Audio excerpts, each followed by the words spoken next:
Hello, all, and welcome to another episode of Your One Black Friend. I am your hostess, Jolie, or you can call me Joe. So, today's episode took a bit of time for me to actually sit down and record because I wanted to make sure that when I talk about what I want to talk about, the idea, the message behind it isn't misconstrued, isn't lost. I'm prepared to say what I want to say with the understanding that my words could be misconstrued. But I figured, well, the best way to say what I want to say without self-censorship, right, is by a sort of a preamble. It's just to say, listen, it's not my intention for it to be taken the wrong way. This is a thought that popped into my head, right? And when it came into my head, I really was like, fuck, like that's true though. And it deals with our conventional ideas of freedom. What is freedom? What does it mean to be free?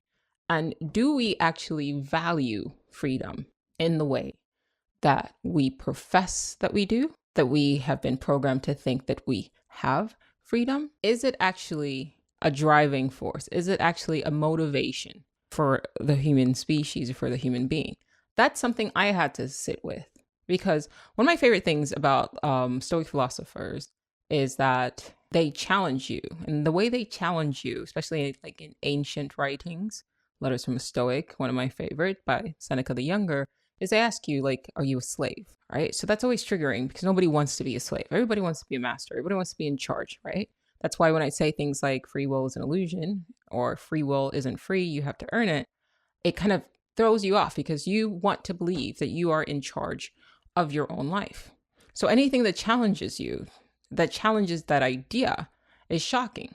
But there's also a part of me that goes that, are there people or powers that be that benefit from us operating from the standpoint that freedom, one, is something that we believe that we have, and that free will is also something that we inherently believe that we have? We have to challenge these ideas. So with free will, I've learned painfully that there's not a lot that I am in control of, and I can barely control myself. It's a work in progress. We are all a work in progress. I have always rallied and railed upon or against, when I speak about spiritual things or you speak about philosophy, these sort of ideas, people have a tendency to venerate you, to sort of put you on a pedestal. I'm not better than people.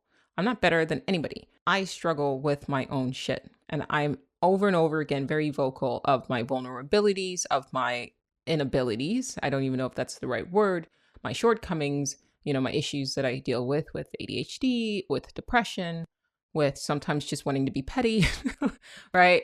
And also issues that I have with what I called toxic positivity in the past. We are still human while we exist in this reality, right? In the sense of we still exist, even if we are conscious beings, highly conscious entities, we still have to exist in human form. And what comes with that? Well, understanding, for example, that there are certain laws that we are beholden to, right? Laws of nature, laws of physics, right? So if there are all of these sort of laws that are built into the fabric of our reality, then you're not inherently free, right? There's also things that drive our action. There's things that populate our subconscious. There are things that make us behave in ways that we don't want to behave in, even though maybe earlier in a day or in that particular day, you said, well, I wanted to do this. And now you find yourself doing that. I've spoken about The Many Eyes, written by Gurdjieff and Uspensky. That's been my deep dive for the last, I think, month now, right? The person who says, I'm going to work out is not the same person that goes, I'm not going to work out 5 hours, 6 hours later,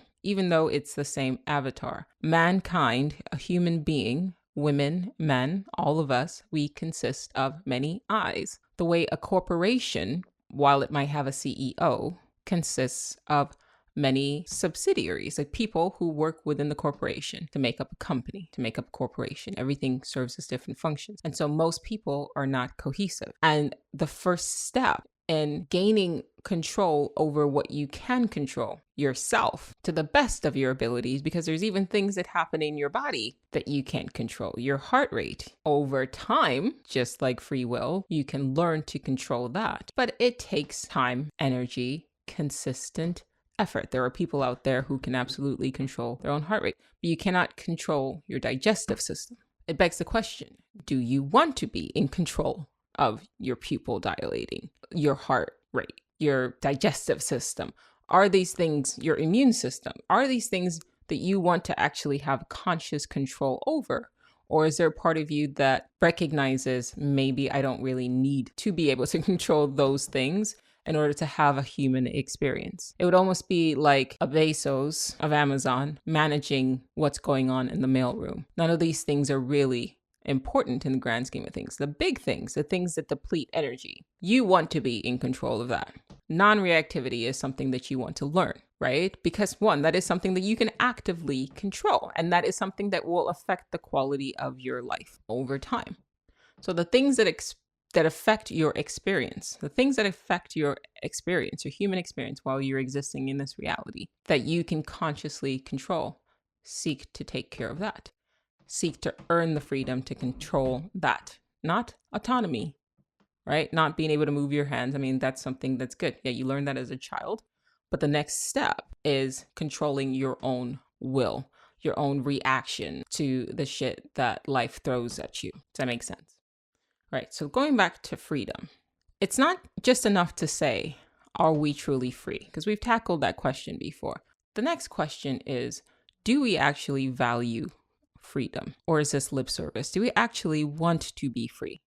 I don't claim to have the answers to that. Maybe by the end of this episode, I doubt it, I will have an answer to this. It's something, though, I felt I needed to sit down and talk out and talk things through to help me process where this thought came from and what it means, not just for myself personally, but with people that I interact with. So I understand what I'm about to say might be taken the wrong way. It's not my intention. I'm going to give several examples to sort of offset that this can apply really to anything, okay? 1. And 2, it just brace yourself. It's going to be like slightly graphic, but it's the only sort of example that my brain could generate at this present moment. Maybe in the future, more examples will come through, but right now, these are the only examples that I could think of. So just bear with me, right? Here's the thing. Imagine a society enslaved. Okay, you've got slaves. And before I go further, somehow we live in a society that has conditioned people, like the moment they hear the word slave, to think of Black people, except that the word slave actually came from Slav, as in the Slavic people, because they were enslaved as well. So throughout history, man has enslaved other men. That's a thing. So I don't want immediately for you to think, oh, right, like just to immediately go to Black people. There were times in history where even Africans enslaved the Europeans. Study your history. And the time frame in which Africans were enslaved in the grand scheme, the totality of all of modern history was actually a relatively small moment in history. For whatever reason, I know the reason, but for whatever reason, we are forced to focus on just that period of history as though that is all Africans ever existed as or to be. All right, so keep that in mind. But let's just say this. How long do you think slavery, let's just say in America, just for the sake of the conversation, I'm going to just say it. And not because I'm targeting any specific group. It's just for the sake of this example. I'm being very stern here because I don't want what I'm saying to get lost, especially in today's climate. Okay? We have to speak like this, unfortunately. I can't just say what I think, but I know that you guys understand where I'm coming from, at least the people that are actively subscribers. I know you guys, like the ones that always comment. Shout out to all of you. Here's the thing. How long do you think slavery would have lasted if somehow a rumor got out that like I said, the blood of slave owners had the ability to cure all diseases, make you look young for eternity, and give you eternal life? I'll say that again. How long do you think slavery would have lasted in this country if somehow it got out? I'm not saying who would be responsible for what, but somehow it got out that for whatever reason, the blood of people who enslave, who operate in that way, who feel very comfortable taking people from their homes and enslaving them and treating them like cattle and branding them. There's something in their blood that, should you consume it, makes it so that you will live forever and it will cure cancer, heart disease, it will take care of all of that. How long do you think slavery would have lasted in this country? Now I'm going to expand that. Historically, throughout all of human society, how long do you think man would have enslaved man if somehow it was found that if you have the capacity to enslave your fellow human, if that's in you, there's something about the way you're set up, the way your DNA works or whatever, if you have that sort of like capacity towards cruelty, there's something in your blood that if it's consumed can make human beings live forever and cure all diseases. I find it hard to believe that slavers of any ethnic group or racial categorization would exist today, because that dynamic changes things. It changes the mindset, right? Like I said, I'm going to dogpile examples so that my point isn't lost. Let's table that. Let's say humanity is invaded by aliens, right? Okay, all of these UFOs or whatever. They make themselves known. They start shutting things down. They start rounding us all up, right? But there's like 100,000 of them, and there's like 8 billion humans. And yes, they have technology, this, that, and the other, but they're tangible. They're just like us. It's just they're aliens, right? It's giving E.T., right? That's what they look like. They look like the Predator. How long do you think? Because at first, humanity would be, of course, terrified, terrorized, right? Here's this alien thing, alien life form. We've existed on this planet without at least like them making themselves known. So I'm not to say that without us being aware of them, because they've been here, but they've not made this sort of move, right? And then all of a sudden they start making moves, and then they start to enslave the human race. On one end, we would probably be subjugated very quickly because alien, right? Now, how long do you think that subjugation would continue if somehow it's found out that, wait, if somehow you can consume, I don't know how else to say this, but if you can consume their body part, I know it sounds, but you hear what I'm saying, right? If you can consume their body part, it will cure cancer, cure heart disease, will make you look young forever, and you will live forever, health and vitality. And like a drop of their blood is like, gives you the highest, most, like the most high, like you just feel all sorts of ecstasy, like all of the drugs without any of the side effect. Don't you think that all of a sudden something that we were afraid of, they stop immediately once you find out that there's something more to gain, there's something to gain from them, the dynamic changes, and they will immediately change from prey to predator, like that. If we were invaded, probably should have led with this anyway, but if Earth was invaded by aliens and we found out that, okay, at first it's scary, aliens, right? They're doing their thing. And then we find out that, wait, the body, like the whatever bodily fluids that they leak can clean all of our oceans, can make plants grow like that, literally fix climate change, like everything that is wrong with our planet right now, heal disabled people, all of our trauma erased. It was in there. How quickly do you think collectively human beings start to work together to eradicate this threat? See, what I'm thinking, because you know the answer to that, and feel free to leave a comment. What I'm thinking, what this tells me is that for whatever reason, freedom doesn't seem to be a strong enough motivation. That's what it comes down to. That's what I'm getting, is that freedom may not be enough. I'm not saying that there wouldn't be people fighting back. Even in the case of slavery, there were obviously people who did fight back. We've heard of the rebellion, so that's not what I'm saying. But what I want you to pay attention to is how the dynamic changes very quickly, because it's one thing to say I'm fighting for my freedom. It's another thing to say I'm fighting for something, like for a benefit. And not saying that freedom is not a benefit. I'm saying that are there stronger motivations? Are there stronger motivators than freedom? That is what I want you to really think about. So I'm not on that Kanye tip where he's like, slavery was a choice. That's not what I'm saying here, or slavery is a choice. What I'm saying is I don't know if freedom is a strong enough motivation for humanity, for human beings. Because one, look throughout history, it's a consistent theme. But if you change the benefit, then the dynamic changes.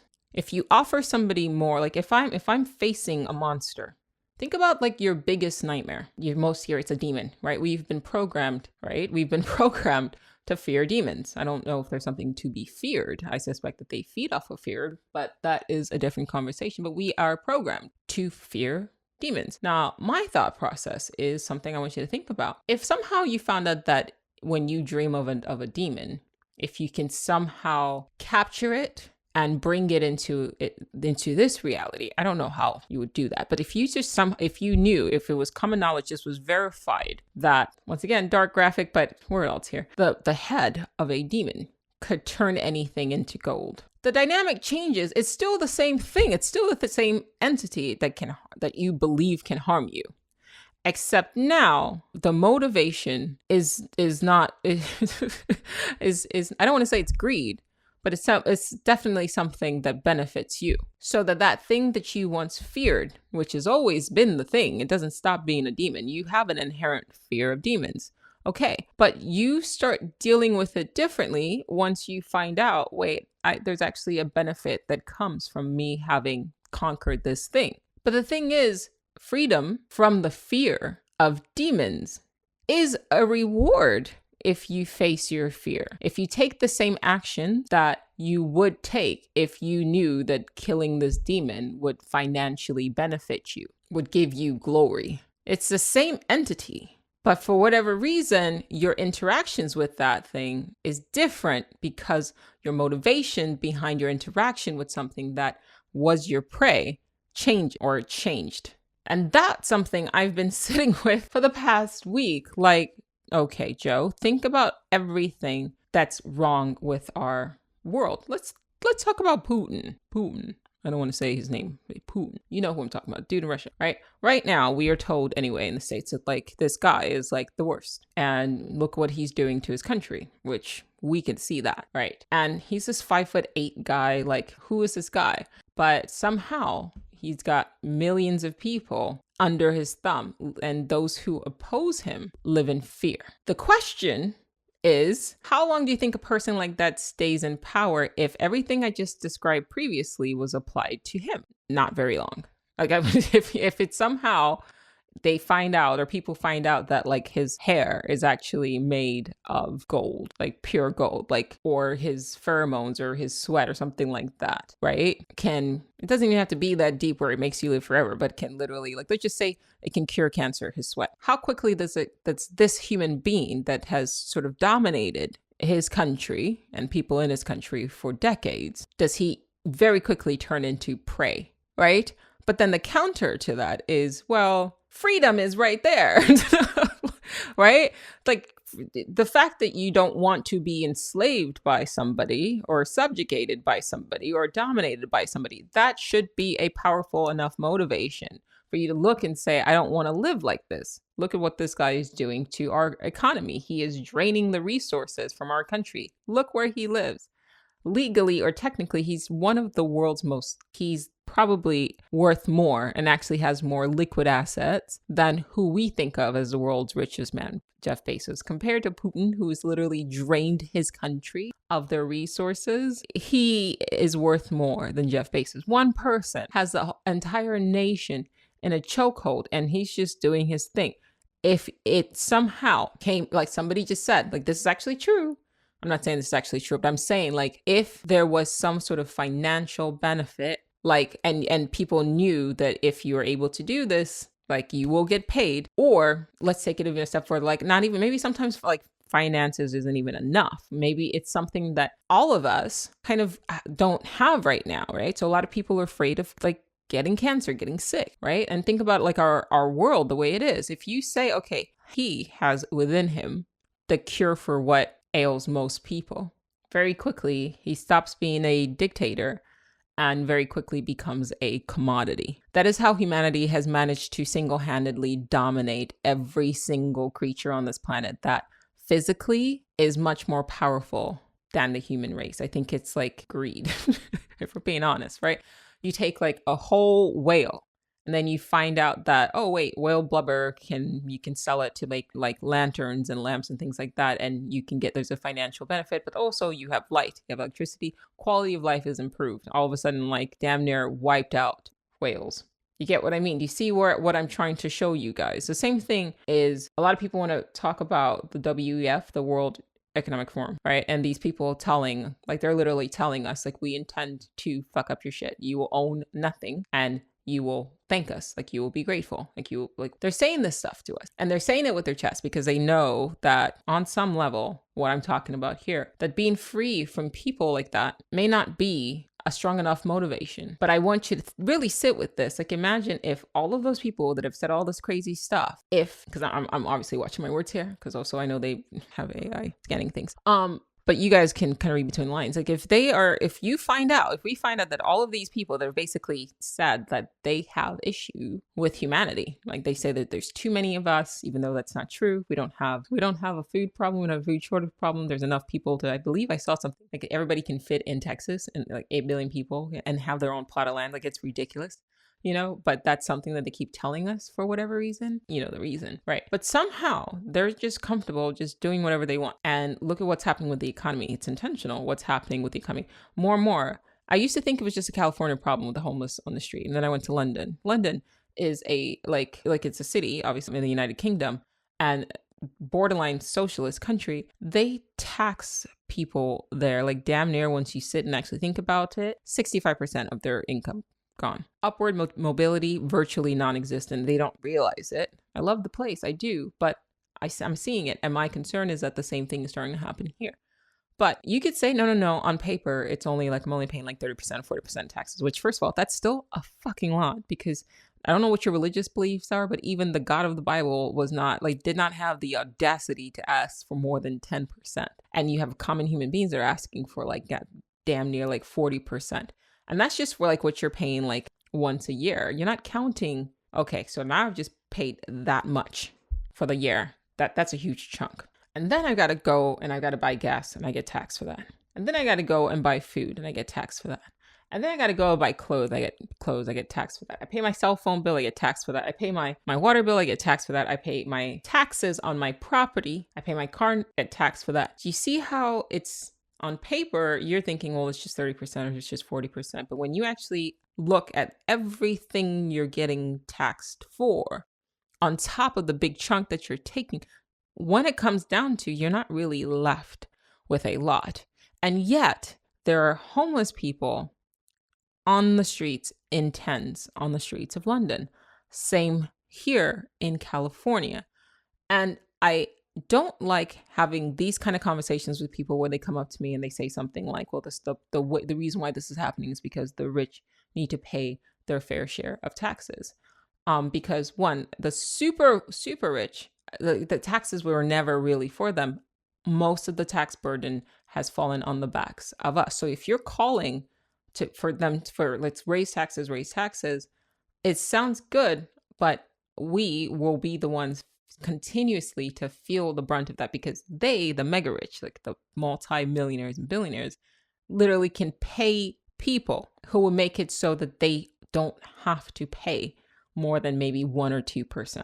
So that argument of we'll just get them to pay more, unless they overhaul a ton of laws, which they're not going to do, is just, you're not thinking beyond the problem. Here's the problem. If I'm paying damn near 65% of my taxes, why are my children being indoctrinated and instead of being taught? Why are there potholes still on my road, fucking up my car? Why are there still homeless people on the street? If you're mismanaging the money that I am already giving you, at what point are you just taking everything from me? It's not, we need to pay more taxes. If your tax dollars are being mismanaged as it stands, look at what's happening even back in the States. Look at our senators, what they're doing, and then look around. Everything's just getting more and more expensive. And you're saying, okay, we need to pay more for a service, which is what the government is. If we're being honest, they're supposed to protect you, right? They're supposed to provide, education and security, right? Cops, firefighters, this, that, and the other. They're not really doing that. Every time you go to social media, though now, especially in California, they're showing people just running into stores and taking things, right? So we don't have really a police system. They're saying, oh, it's because of the defund the police movement, but California is sitting on a budget surplus, last I checked. So they're just hoarding your money and asking for more. So imagine you had you paid for a subscription service, let's say Netflix. right? And then you go to watch, you're like, I'm paying to have access to, let's say, thousands of movies. And then you go and watch it, and all of a sudden thousands of movies are like 500. And then you go and you're still paying, but they keep raising it. And then now it's down to like 200. And you keep paying and they keep raising. And then you're saying like, why, what is happening? Like, what am I paying for? And then your friend is like, well, it's other subscribers aren't paying enough. They need to pay more. And it's like, you're missing the problem. Why am I paying for a service that I'm not getting, but you're still asking me for more money when you're not doing your job? If I'm giving, after it's all said and done, damn near 65% of my earnings, and I'm still like, that's not counting like fees of like, I got to go renew my driver's license. I got to renew my, like, do you understand how much they're really taking? And then look around and then look at the senators who they serve like one term and then they're paid forever, or they just keep running and running and running. Motherfuckers are literally shutting down and they still have positions. Like they're on, like they're on camera and just gone and still running the country. They're not passing any laws to protect the people because, well, now they have the power. And instead of looking at them and going, well, this is the problem, we're going, wait, other humans, other citizens need to also like pay. I'm not saying that everybody shouldn't have the same tax rate. I think 65% is ridiculous. And I'm saying, I'm coming up with that number, and you do the math, you'll come up with that same number too. It's ridiculous. I agree, everybody should pay the same. So whatever it is that the mega wealthy are somehow getting off, paying, that's what we should be paying. Maybe we don't need a military industrial complex that's just doing whatever it is that they're doing. Let's think about that. But to go back to my point, how long do you think certain things or certain entities that are in charge would last if all of a sudden you became aware that there's something about their person that you can get that benefits beyond just being free from these things like harming us, the negative influence of these people? There was more. If you found out somehow that something about a senator, just even something as small as like they cure. Let's not make it senator. I have to be very mindful of what I say. Let's make it like a child trafficker, some of the worst scum of like barely humanity, right? We know that they're out there, and like they're out there. But how long do you think that they would continue to be able to walk amongst us if we found out that somehow, like I said, everything I've said in the beginning, apply it to that? You know what I'm saying? I don't have to repeat it in that way. That was hard for me to sit with, that idea. And so what I wrote was something to the effect of like, do we sometimes contribute to our own subjugation by complacency because freedom may not be enough of a motivator? I'll say that again. Do we sometimes contribute to our own subjugation by complacency because freedom may not be enough of a motivator? That was hard to really think about deeply. Like, wow, do things have to be the way they are? No. Collectively, it's 8 billion of us. Even if it's not the entire world, there's 300 million people. If we worked together towards a common goal, things can rapidly change.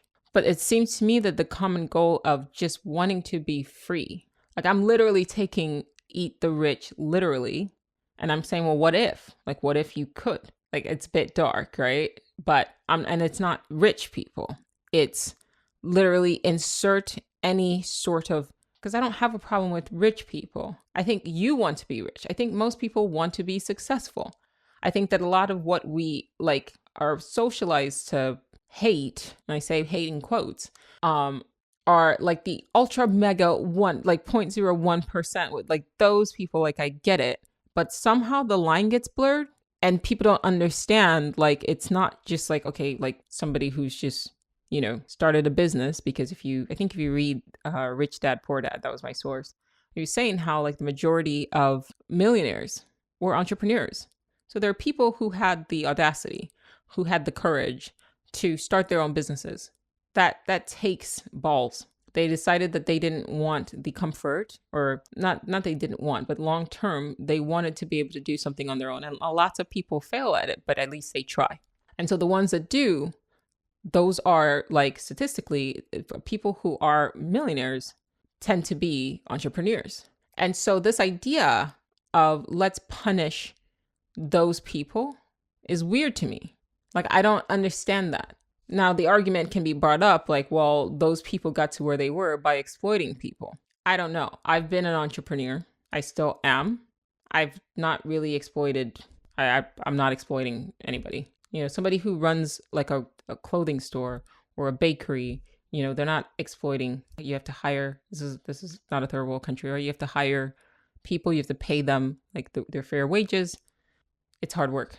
And you're doing that without the guarantee of a check every 2 weeks. And sometimes without health insurance, at least in the States. So should we punish those people if those people, the few of them who manage to actually hit it big and become successful, now you're coming for them because of what? You didn't have the courage to do the same thing that they did? That's a weird vibe. And you have to ask yourself, where is that mindset coming from? Because at the end of the day, who benefits from having people in a welfare state where you're not doing for yourself, where the government is providing for you? Because if you're getting a basic income, then what you say, you can't. Like, you've got to be very careful now what you say. You got to be very careful what you do. Because if somebody's handing you a check for you to exist, they can take it away at any point in time. And so on one end, we are being pushed to demonize people who provide jobs. I'm not saying that some of them aren't dickheads. I could list like one for sure, and you guys know exactly who the fuck I'm talking about. That's a proper dickhead. But should everybody else who maybe isn't at that level of billionaire status, like, or all of like, does it then, do we didn't take it out on like other people? That's a weird vibe. Because the alternative is now you're encouraging people to what? Just be mediocre. I don't understand that mindset, but that's my 2 cents on that regard. To go back to the topic, how do you use this knowledge to face your fears? Because that's something that I started playing with in my head. I was like, okay, if you twist things, like if you just go, okay, this is something I'm afraid of, and so now because I'm afraid of it, I'm prey. But what if I flip it? Right? If I look at this thing like, that I'm afraid of and go, actually, there's something I can benefit by defeating it, then your interaction with it changes. It really is a battle in the mind. And I need to really sit more on that. I when I ran this by one of my friends, she was saying how like she went on a date with this guy and he just seemed really like contradictory. Like on one end, he was talking about how he's worked for this company for like 15 years. And, you know, he's just really happy to go on his vacation. And it kind of bothered her because she was like, he's so comfortable in this company that he's just grateful for like the week that they give him. But he spent 15 years like busting his ass to be excited for like a week or two of being able to do whatever he wants a year.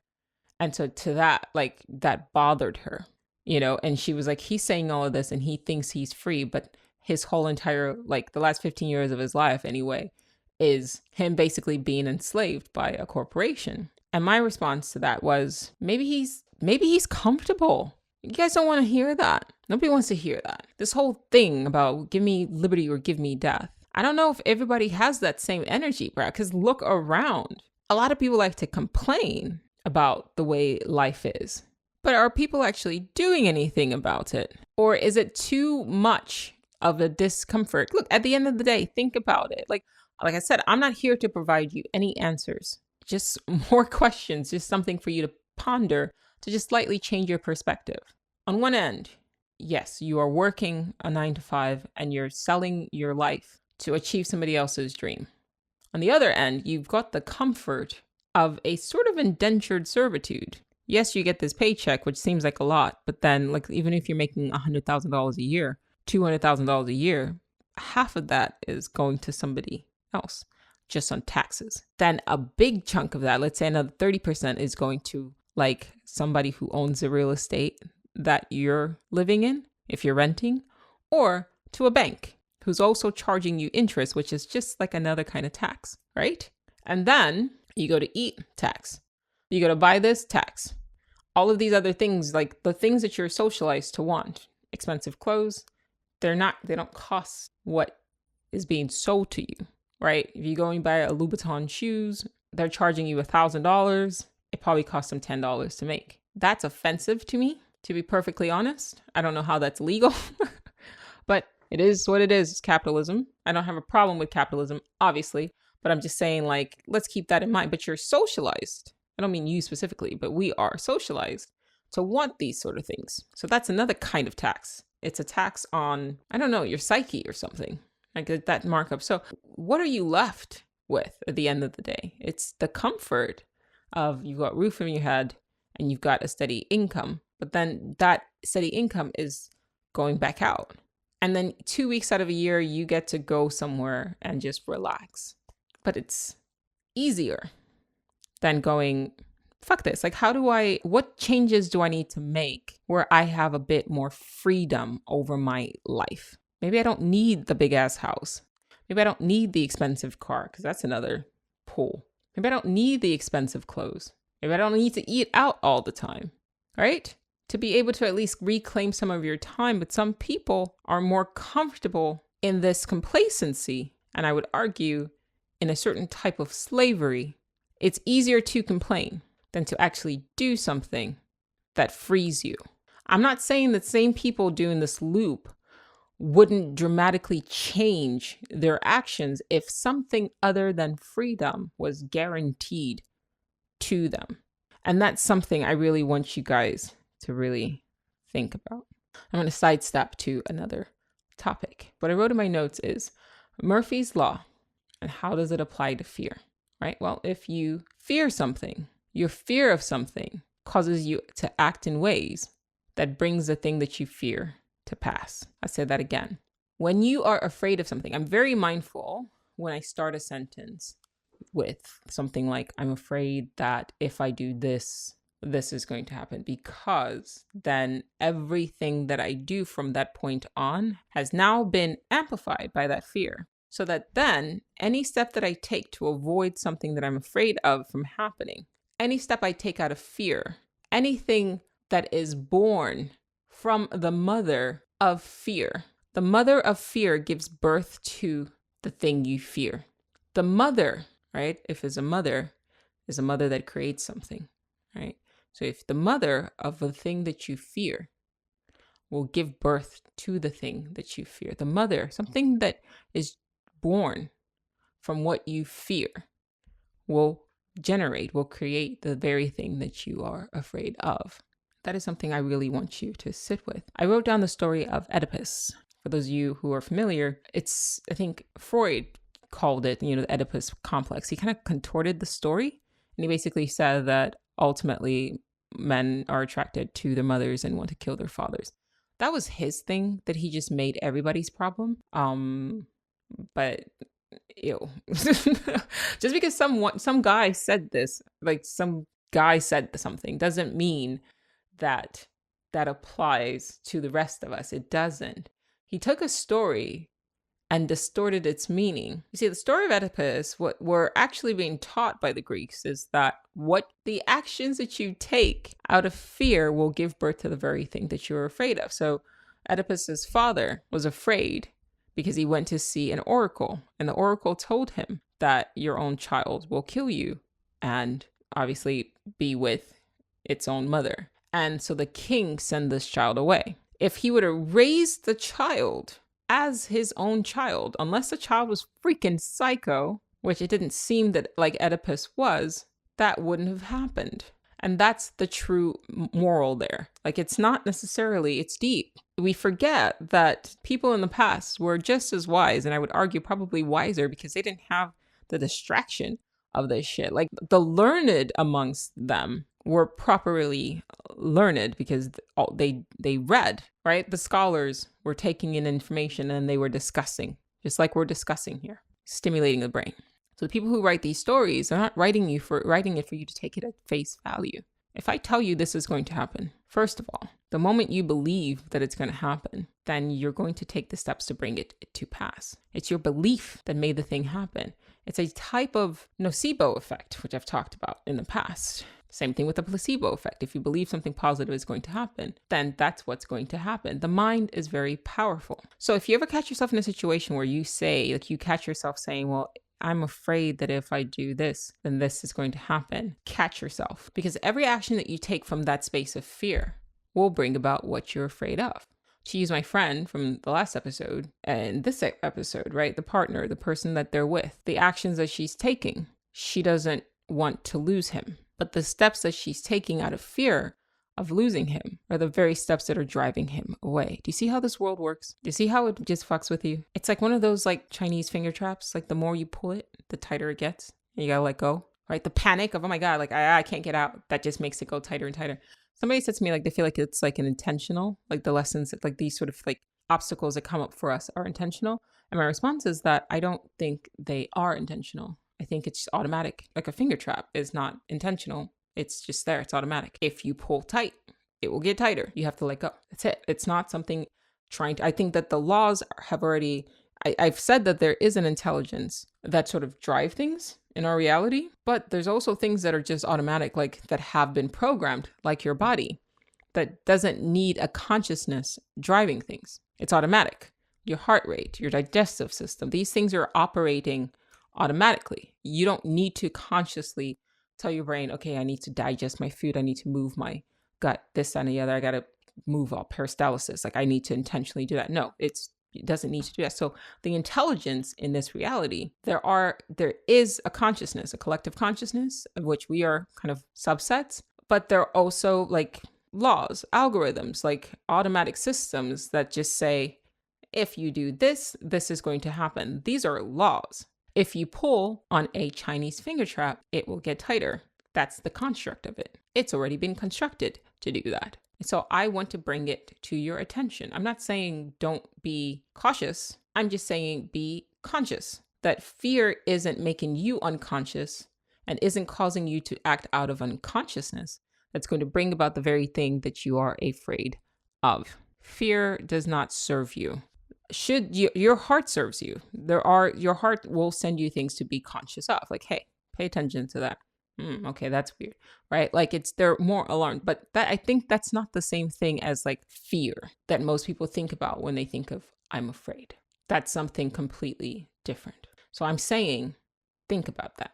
So my third and final point is, I feel like I should tie in why I called that Murphy's Law. And I tie that in because as Murphy's Law states, anything that can go wrong will go wrong. If you're operating at a state of fear, then that is essentially like an oracle, like a prophecy, right? Saying that this is the wrong that's going to happen. And then from that point on, any action that you take with that mindset brings what you're afraid of to be. So it's more about getting you to challenge that idea so that you're not operating from a space of fear than anything else.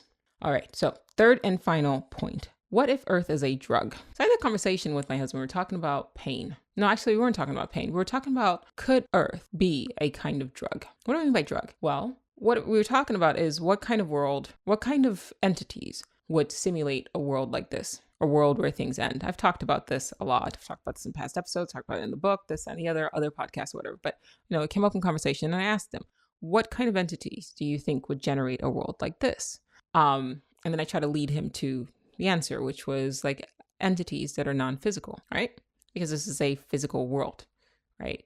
But it appears to be physical, right? Like physics says, the physicality is an illusion. It's actually non-physical. It's repulsion. This is repulsion. Electrons kind of pushing against themselves. But we believe that it is solid, which tells me that the illusion of solidity is part of the game, right? It can actually be solid, which then tells me that whatever created this world isn't solid themselves, but it wants to believe that it is.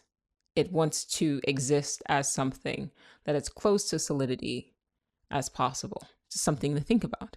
The other thing is that what do we feel every day? We're feeling things every day. Wake up. Some people are like, they want to joke and say that they're dead inside, but you're not. You definitely, those people who say that they're dead inside will feel annoyance, will feel anger, will feel rage, right? Maybe harder for them to feel gratitude and love and, kindness and encouragement, but that you're still feeling things. We're constantly feeling things. Like our whole existence is to feel. I feel anger. I feel sad. I feel happy. I feel love. I feel chaos and overstimulated and trauma, this, we're constantly feeling things. And it makes me think about like Star Trek episodes where they have featured non-corporeal entities, right? Even the old school Star Trek, like the original series, they featured non-physical species, or a species who evolved beyond the need of physical form. And every time these species are kind of spun up again, the first thing they do is they want a body because they want to be able to feel again. And it kind of makes me wonder, like, okay, are we addicted? If who we are, like more and more I'm leaning away, and you guys have watched this progression, but more and more I'm leaning away from us being sentient sims. Like, I think we are conscious subscribers. But then if that's the case, then you have to ask yourself, like, why do we keep coming back? Because on some level, I'm wondering if once you get out of here, if there isn't something that we're addicted to, which is the feeling. So let's talk about addictions. Think about what people are addicted to. It's the feeling. When you think about drugs, well, people take drugs because it makes them feel good. People eat like bad food because it makes them feel good. And when you look around and you see people who are addicted, it's because on some level, like, you've lost control of your conscious, like, regulation of your body that just wants to feel. Your body is a feeling mechanism. Your body is meant to feel, right? Which is why it's important for you to control your feelings. If you can control your feelings, I'm not saying that you can't feel things. That's the function. That is the vehicle. That is what it exists to do, is to feel shit. That's what I'm saying here, right? But when you see an alcoholic, it's like they've lost control of being able to regulate that. Well, I feel good and I don't want to stop feeling good. I don't want to deal with the down. I don't want to feel bad because I don't want to feel bad. So I'm just going to keep drinking so that I could stay good. It's not even a good, so I could just stay drunk, right? So they're addicted. It's not necessarily about the alcohol. It's about how it makes them feel. And unfortunately, it's a depressant, so it will make you feel good for a bit, but then it'll drop you. You don't want to feel down, which is why you're drinking in the first place. So you keep drinking, and then over time, it starts to damage the body, right? Because that's beyond what it's supposed to be able to take. It's the same thing with any drug, right? It picks you up and it feels really good, but then you drop, but you don't want to deal with the drop because it feels bad. And so you are chasing a feeling, and that feeling is, I want to feel good. So then you keep taking the drug to avoid feeling bad. And then that's how it's basically an addiction, but you're addicted to feeling good. On top of that, which is something that a lot of people don't discuss, but I think it's worth discussing. What I wrote is even pain. Some people can be addicted to pain because it's still a feeling. So my thought process is, if we're truly non-physical beings, even the pain that we feel, this is uncomfortable, I think, to talk about, but I think it's worth talking about it. Even the pain and the discomfort that we feel on some level could be addictive. I just started watching Billions, and it starts off with one of the main characters, like, his partner is causing him pain, but he's getting like sexual gratification from it. Clearly, there are people out there who enjoy pain. There's an anecdote that I've given in the past. I've heard a story of this kid who grew up living under a bridge. And then as an adult, he was taken from under the bridge and brought into a shelter. And he would stay for a few days, but then he would like run away. And whenever they would find him, they'd always find him under that same bridge. So he gave up sleeping on a bed, a comfortable bed, to sleep on the floor under a bridge. And when they asked him, well, why? And he was like, well, that's just where I'm more comfortable. Now, to us, why would you want to suffer like that? A bed is clearly more comfortable. It's cold. But in his mind, because it was something that was imprinted on him at a very young age, that what would be essentially, that's an abnormal situation. That's not a good situation, right? It's not healthy. He's not, he's out exposed to the element. It's cold, it's rainy, and it's, he should be home. He should be housed. But in his mind, that was where his mother was. And so a negative association had formed, or I don't even know if I would call that a negative association, but an association had formed. I would say a positive association had formed with something negative. That's better. A positive association had formed about something negative, about something uncomfortable.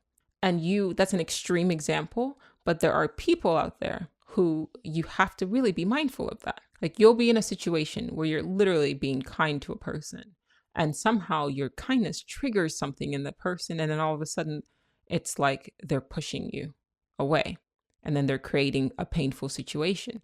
And you have to ask yourself, like, why are you doing this? Why are you creating drama? It obviously stems back to, well, what kind of childhood did they have, right? What sort of positive association did they make with something negative, where even the pain, fighting with somebody makes them feel good. It makes them feel loved. Maybe because at a very young age, they watched their parents fighting. And so that got imprinted into their brain that this is love. And so on some level, that argument is how they feel loved. But let's table that. Are we, in our non-physical forms, do we keep coming back because Earth, despite everything that we see and know about Earth, on some level, is addictive because of the fact that we feel things? Like that is what this reality seems to like exist for. Like we feel. It's a theory, clearly not super fleshed out, but worth sharing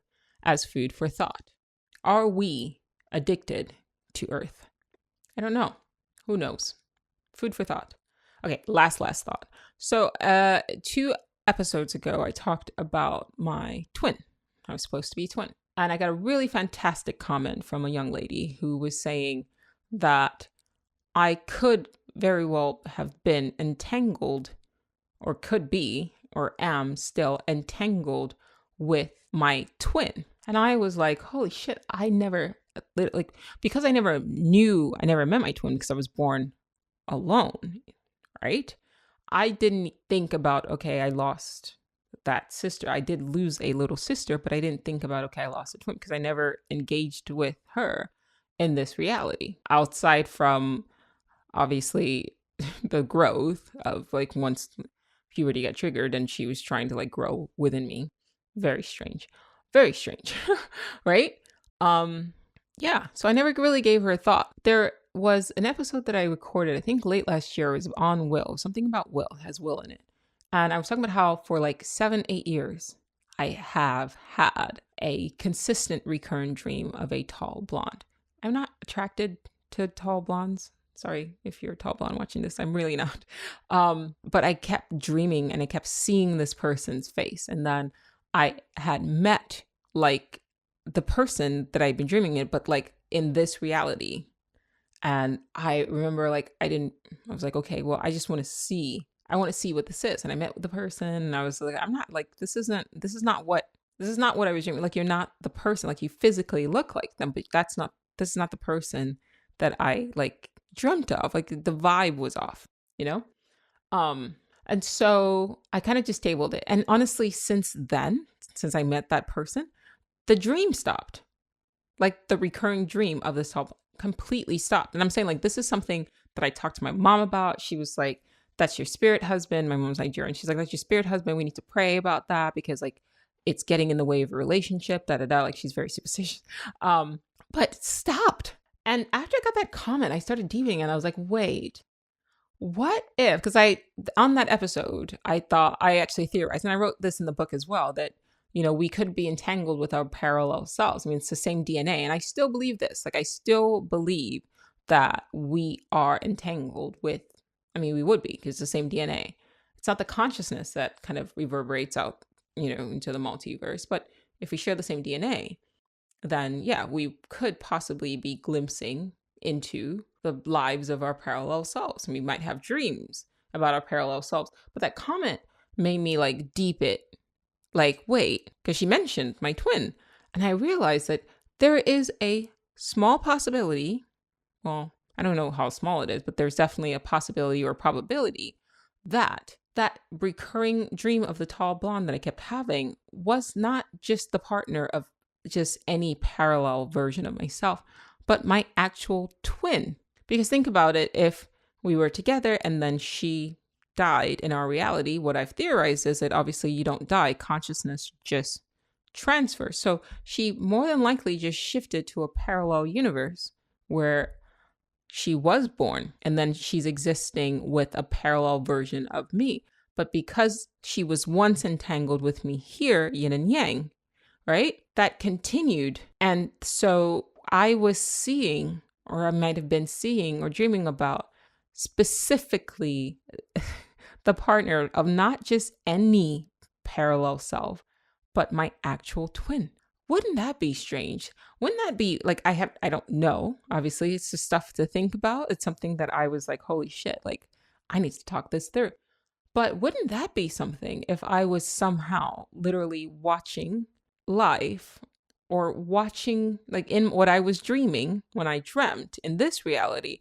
Somehow I tapped into her life experience and I was watching her partner through her eyes. Now, like I said, I've not dreamt about this guy since I encountered like his doppel, because I think that was his doppelganger, like his parallel self in this reality, right? The parallel self of the person that I was seeing in my dream. Let's just say my twin's partner I met here in this reality, but I've not dreamt about him since. And I wonder, which is weird to me that also the dream stopped then. Fascinating. But I do wonder, it's like bittersweet if one, they broke up, and I hope it's just something as simple as they broke up, or two, like he passed away, you know? Who knows?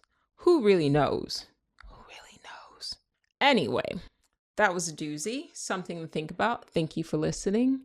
And, you know, as always, leave comments and I'll hop in and we can have a chit chat. I love the comments. I don't always have the chance to respond like super quickly because I've got to like record content for you guys and, you know, videos and all the shorts and clips and all of that and paint, you know, and, you know, and write, starting a new book, you know. But I love the comments because one, we're connecting and it's like talking to people who you know vibe with you and have been following the podcast, so it's like they understand what we're discussing, so it's just more and more like deeper and deeper and more fun. So I do get to the comments eventually, to the best of my ability, so just thank you and know that I appreciate that. Anyway, thanks for watching.